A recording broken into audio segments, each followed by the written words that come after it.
Ixel, Shashko with the Homo to Squee, Halkamel the Homo to Stalo. My traditional name is Shashkowit, and the language I speak is Halkamel Ko.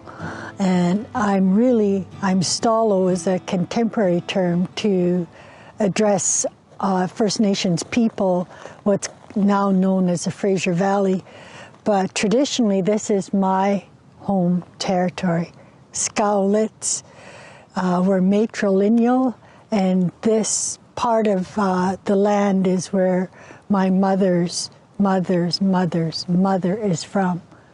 So this is my traditional territory, and this is where I should have grown up.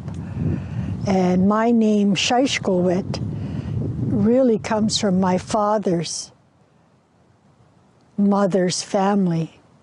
So if you know my name, you'll know that we're displaced because the government of the day didn't honor our traditions. Rather, they made the woman move to where the husband was from. So when my mother married my dad, we moved to Tse'elis. And when I married my husband, I had to move to Tselhuiq, Skalkale. And that's where I'd been married for 43 years. But traditionally, if you married one of our women, you had to move to where the woman was from, because the women carried the teaching and the history and the ceremonies.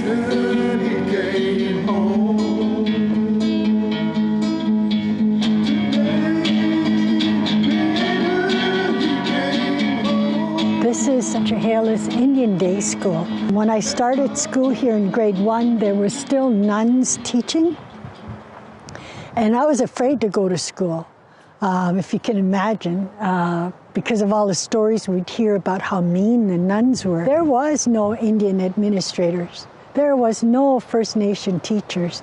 There was no First Nations anything. And it was confusing because we'd come to school and I was reading, this dates me, but about Dick and Jane. Spot was a dog and Puff, right? And you're looking at these pictures, and of course they're all white people. There was no reflection of who we were. We go to high school and it's the same thing. There's nothing that reflects who we are as First Nations. And in the curriculum, when you do read about First Nations, you know, Indians, we were regarded as savages. I remember being happy here until I went to school. The elders that lived here, they were so wonderful. And we spent our time with my grandmother. I was raised hearing the stories, our traditional stories. But then you come to school and there's nothing. By the time I was going to Agassiz High School, I didn't want to be an Indian. I was ashamed to be an Indian. Where does that come from? And the most difficult part is the average Canadian doesn't understand the recent history, our history of what we've been through. And they should.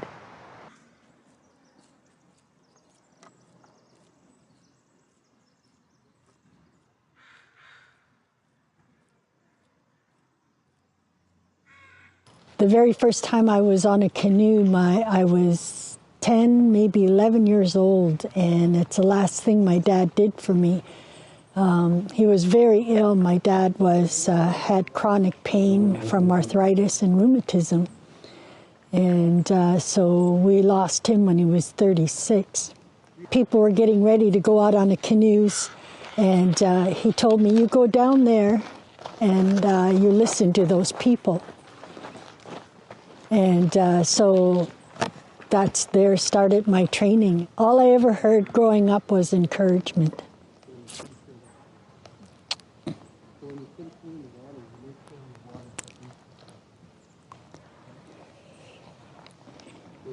That's how I was raised. And kindness, that's what I remember. And I was lucky to have been trained by elders from my community. Ed Leon He made me put my arms up, and he felt my arms. And he said, long arms, we're going to put you up at the bow, and I'm going to teach you how to do that. And he did. I've been a canoe puller for 52 years. But I think anybody that's been on a canoe knows what that feeling is.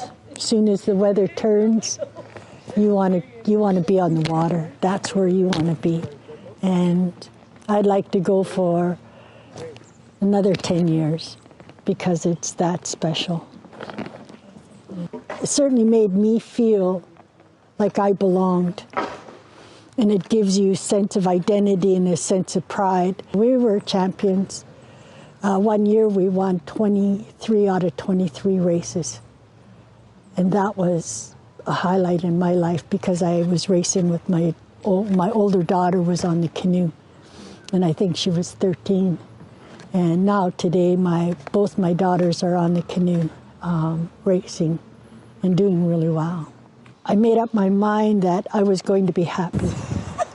I made up my mind I was going to enjoy everything. And I believe that being raised in our traditions gave me that.